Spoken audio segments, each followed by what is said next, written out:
In today's video, I am going to teach you how to delete Figma account. Before we begin, a quick heads up. Deleting your account is permanent. You'll lose access to your drafts, personal files, and any content tied to your profile. So take a moment to make sure you are ready. If here is anything you might want later, it's a good idea to save copies or coordinate with your team so no work is lost. Start by opening Figma, either in your browser or the desktop app. Once you are in, the first thing to handle if this applies to you is any active professional plan. You'll need to cancel paid subscriptions before you can delete your account. To do that, go to your team's admin area.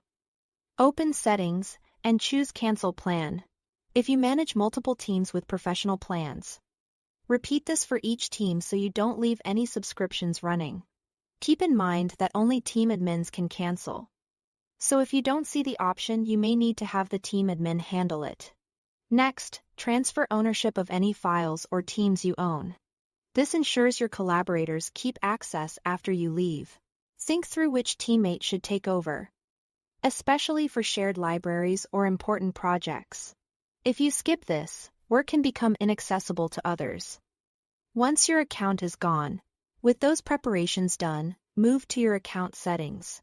Click your name in the top left corner of Figma and select Settings from the menu. This opens your account preferences. If you see multiple tabs, make sure you are on the Account tab. Now scroll all the way to the bottom.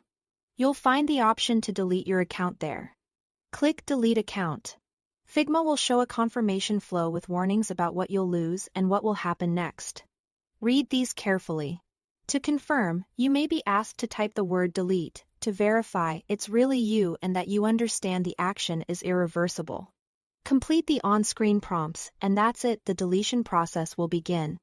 You'll be signed out, and your account will no longer be available once the process completes. A few final tips to wrap up. If you work with a team, let them know ahead of time so they can plan for file ownership and access. Double-check that your paid plans truly show as canceled in the team's admin settings. And if you run into permissions issues, confirm you are acting from the correct team or ask the appropriate admin to assist. That's all to it. Thanks for watching.